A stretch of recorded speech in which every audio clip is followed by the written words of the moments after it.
d'emblée, on va dire clairement notre vote. Nous voterons contre ce rapport. Et puis contre aussi la méthode. L'Union européenne, depuis le CETA et depuis le TAFTA, a compris qu'il fallait saucissonner les accords pour mieux les faire avaler.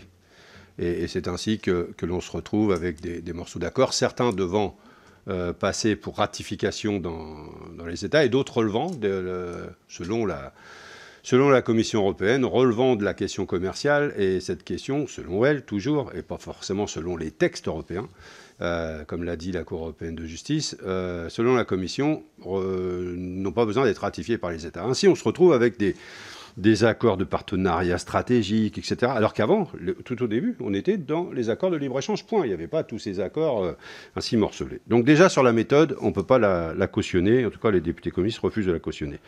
Puis ensuite, il y a le contenu.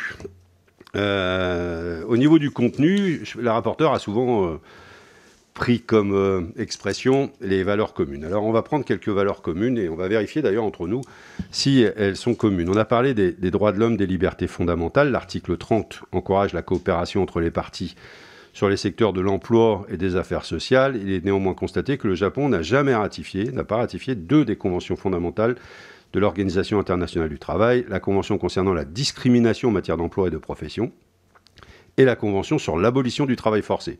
Valeurs communes.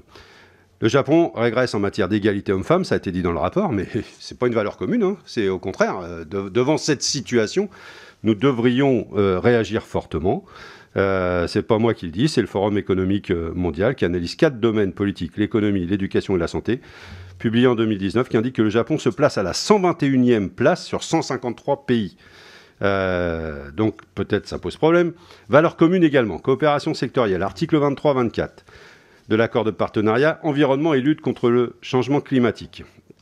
Les parties conviennent de renforcer leur coopération en matière de lutte contre le changement climatique, mais le Japon est le premier importateur de bois au monde et le principal marché de bois illégal, et qui vient de Russie, de Chine, d'Indonésie et même de Roumanie, selon source Greenpeace. L'exploitation illégale du bois contribue directement au changement climatique, premier crime environnemental au monde, et représenterait près de 17% des émissions mondiales de carbone, soit plus des émissions combinées du trafic aérien, routier, ferroviaire, maritime et fluvial mondial. Malgré l'engagement des 2 parties de l'accord de Paris, le Japon ne devrait rien faire sur le manque de réglementation sur le trafic de bois illégal. Valeurs communes, article 28, la pêche. L'Union européenne et le Japon conviennent à un renforcement du dialogue en matière de politique de pêche. Malgré le moratoire de 86, l'interdiction de la pêche à la baleine à des fins commerciales, le Japon continue à pêcher la baleine, officiellement à des fins scientifiques. Officiellement, puisque le Japon a tenté d'obtenir la fin du moratoire sur la chasse commerciale à la baleine. Le Japon s'est même retiré de la Commission baleinière internationale et a repris officiellement la pêche à la baleine à visée commerciale en 2019. Je ne reviens pas sur l'article 39, par exemple, parce que le temps est compté. Sur l'accord partenariat des données à caractère personnel, il y a difficulté sur cet accord. Et donc, on reportera ça à plus tard. Pour l'instant, on fait adopter ce qui va. Puis après, on n'aura plus besoin de ratifier par les États. Je voudrais dire à la rapporteure que, pour moi, la catastrophe d'Hiroshima et de Nagasaki n'est pas une catastrophe, mais un crime contre l'humanité. Et nous ne voterons pas ce texte, je le rappelle, pour toutes ces raisons. D'ailleurs, mon groupe a demandé un débat dans l'hémicycle sur ce texte.